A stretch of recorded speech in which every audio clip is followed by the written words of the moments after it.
Bhavnagar SOG police પેટ્રોલિંગમાં હતી ત્યારે મળેલી બાતમીને આધારે ભરતનગરના બે માળિયા રૂમ નંબર 956માંથી મેફેડ્રોન ડ્રગ સાથે એકને ઝડપી લીધો હતો। ભાવનગર બે માળિયામાં રહેતા હનીફ સુલતાનભાઈ બેલીમના ઘરેથી 25.840 ગ્રામ 2,58,400ની કિંમતનું મેફેડ્રોન એમડી ડ્રગ ઝડપી લીધું હતું। એસઓજી પોલીસે હનીફભાઈ સાથે બે મોબાઈલ મળી કુલ 2,68,400નો મુદ્દામાલ જપ્ત કરી ભરતનગર પોલીસ સ્ટેશનમાં ગુનો નોંધી આગળની કામગીરી સોંપી હતી। જો કે આ ડ્રગ્સનો જથ્થો અમદાવાદના જુહાપુરા વિસ્તારમાંથી લાવતો હોવાનું ચર્ચાઈ રહ્યું હતું। પ્રેસ નોટ નાખી હતી? ના ના એ નહીં।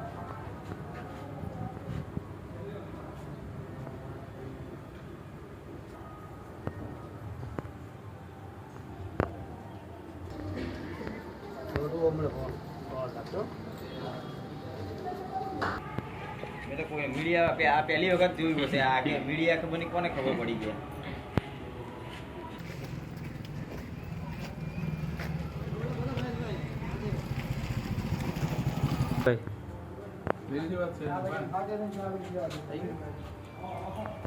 ठीक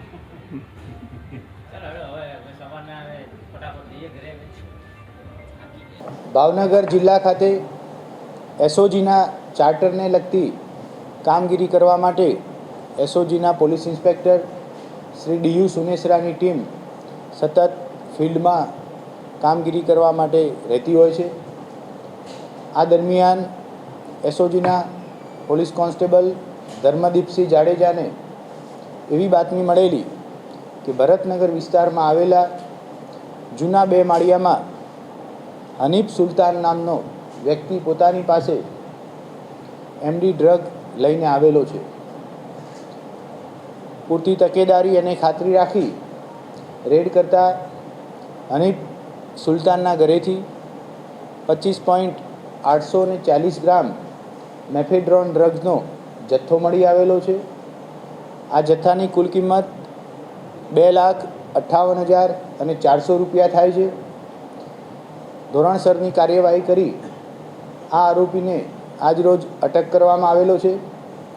આગળની તપાસમાં આ હનીફ નામનો જે ગુનેગાર છે એ આ ડ્રગ્સનો જથ્થો કઈ જગ્યાએથી લાવેલો છે, કેટલા સમયથી ભાવનગરમાં જથ્થો લાવે છે અને અહીંયા આવી અને એને કેટલા પ્રમાણમાં કોણ કોણ એના એન્ડ યુઝર છે તે તમામ દિશામાં તપાસનો દોર શરૂ કરવામાં આવેલો છે। ખાસ કરી આ જે જગ્યાએથી પકડાયો છે એની આજુબાજુ નાનું માર્કેટ અને શાક માર્કેટની જગ્યા આવેલી છે, જેથી એવી શક્યતાઓ પ્રબળ રહેલી છે કે શાક માર્કેટના ઓથા નીચે નાની ક્વોન્ટિટીમાં આ હનીફ સુલતાન પોતાનો ધંધો કરતો હોય। હનીફ સુલતાન 2016માં મારામારીના ગુનામાં અને સાદી ચોરીના એમ કુલ 3 પ્રકારના ગુનાઓમાં અગાઉ પોલીસના ચોપડે ચડી ચૂકેલો છે।